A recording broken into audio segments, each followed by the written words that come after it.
maamulada iyo odayaasha ku dhaqan tuulooyinka hoos yimaada degmada Sayla ayaa muddooyinka dambe cabasho balaadhay ka muujiyay maamulada degmada Sayla oo ay ku shaaciyeen inaanay waxqabad u samaynin iyadoo ka dalbadeen xukuumadda Jamhuuriyadda Soomaaliland muddada dambe abaaraha baasan iyo baahiyaha aasaasiga sida waxbarashada caafimaadka iyo goobaha baahiyaha aasaasiga inaanay midnaba lahayn waxaana ka dalbadeen xukuumadda Jamhuuriyadda Soomaaliland in wax looga qabto waxaana hadaladoodii kamid ahaa anigoo Xuseen Cumar jaamaca waxaan ka hadlay oo cabasho ka cabanaya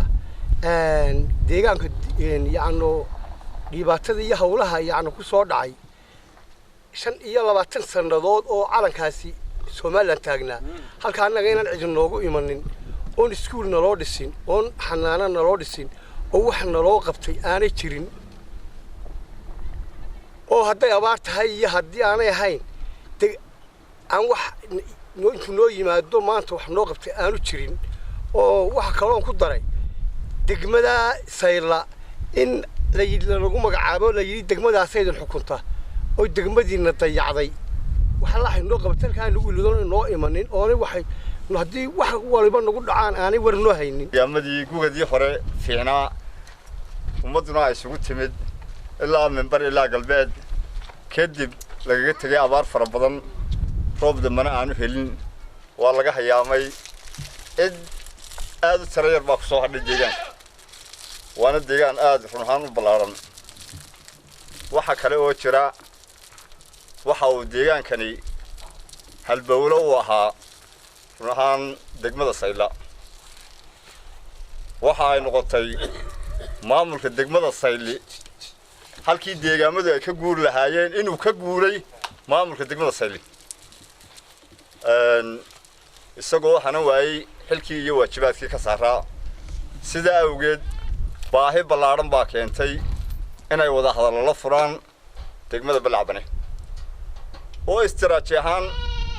iyo dhaqdhaqaaq ahaan intaba ay filayaan inay noqoto mid abaar oo ay tan ka guuraan barwaaqana u guuraan waa arkaysanadii oo ku ay diin muuqda waxbay kuma sheegaan mabiyaata ama baadaad taasna waa inta ta kale sidaas labada tuule kale ay noogu yimaadeen ayaanu kalsooni ku qabnaa inuu isku mid nahay aanu ka majlisanay haddii aanu nahay saddexda tuule baargo ka tirsan waa saddex tuule oo midaysan oo mid kaliyoona mid labaad ma waxaanu leenahay arrintu midaasay noogu dhantahay nooguna xiran tahay aanu ka midaysanay inaanu wada hadalka aan Balcabane la socdaano aanu ku midowno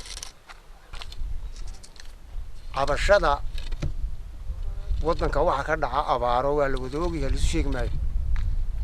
waxa ka dhaca oo jira cudurro ayaa jira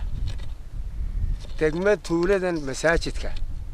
wax dawaa iyo wax u yimaada oo u yaro haddii halka imka gabadhe ay ku foolato wax lagu qaado halkaas ay amba ilaahay ku kala keenaa amba Hargeysa loola carra dawladaan oo baaqid abaaraha dhacay waxa la wuxuu hadlaa midna aanu jirin taayada aad baan ugu cabanaynaa ayaan ugu baaqaynaa Soomaaliland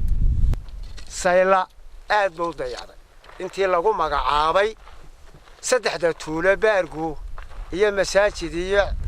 cunaqabad way dayacday saddexda tuule degmadu ay ku tahay degmo aad buu dayacday waxna uma aha halkan waxaan u sheegayaa Jamhuuriyadda Soomaaliland inay saddexda tuule iyo wadada xalqiga iyo umada yaala